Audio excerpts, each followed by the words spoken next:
Hello, my name is Julia Bonder, and now I'll tell you about CI/CD.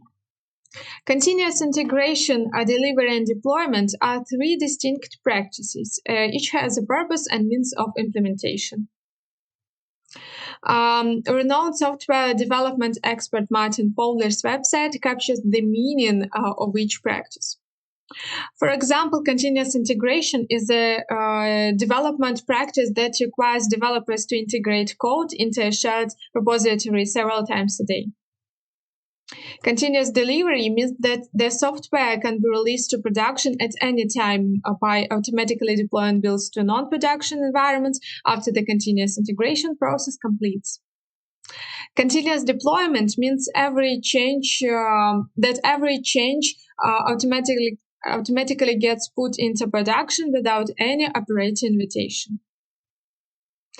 The CI/CD pipeline is a series of stages that run in a sequence. When a developer pushes code to the feature branch, it automatically triggers the pipeline execution.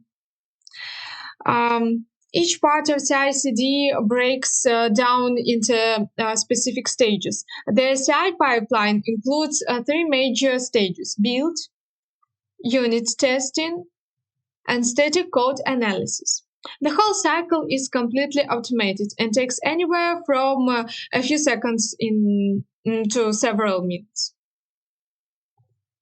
Right after continuous integration comes continuous delivery. CD pipeline includes four essential stages: deploy to QA, automated testing, deploy to staging, and deploy to production. The first two stages are automated and should take no longer than a couple of hours.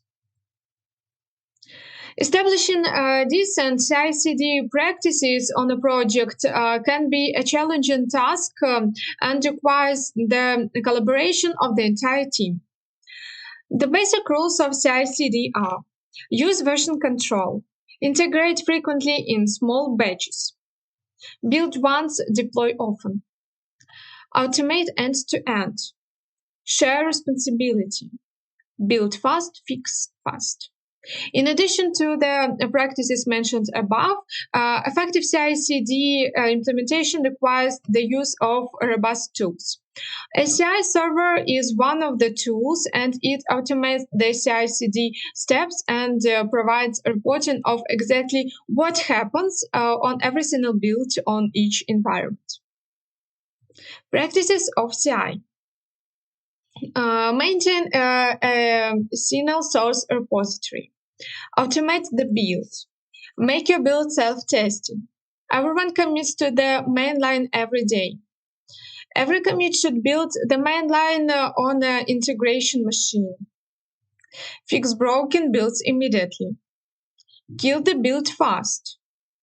Test the clone of the production environment. Make it easy for everyone to get the latest executable. Everyone can see what's happening. Automate deployment. Enabling CI/CD processes requires many tools, such as test automation tools, static code analysis tools, and reporting tools.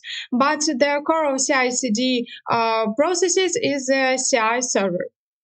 A CI server is a tool that enables continuous integration and delivery.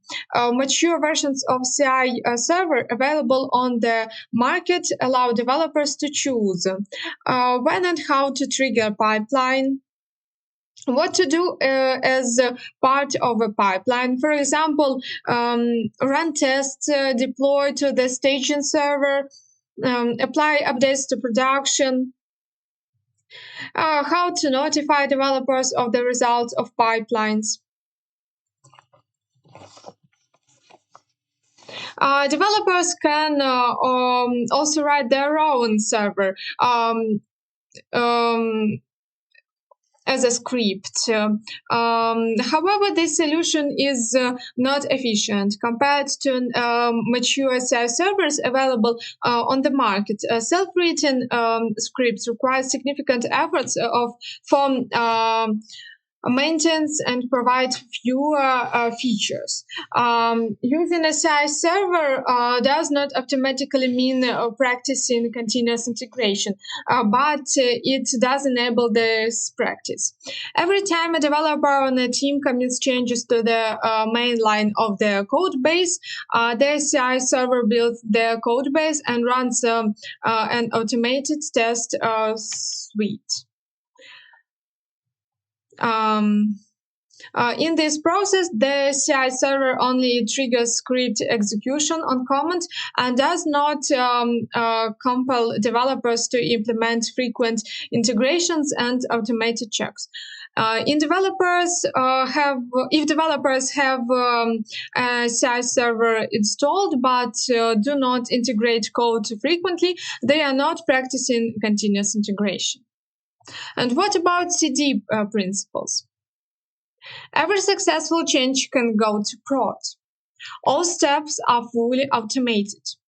Test coverage as full as possible, including unit acceptance, performance stability test. Best with canary releases. In conclusion, I want to say that CI/CD is an essential part of modern software development that significantly reduces errors during integration and deployment and increases project velocity. Incorporating these best practices into your projects will enable your team to reduce the time and effort required to integrate changes into a release and test each release thoroughly before deploying into production environment. Thank you for attention. Goodbye.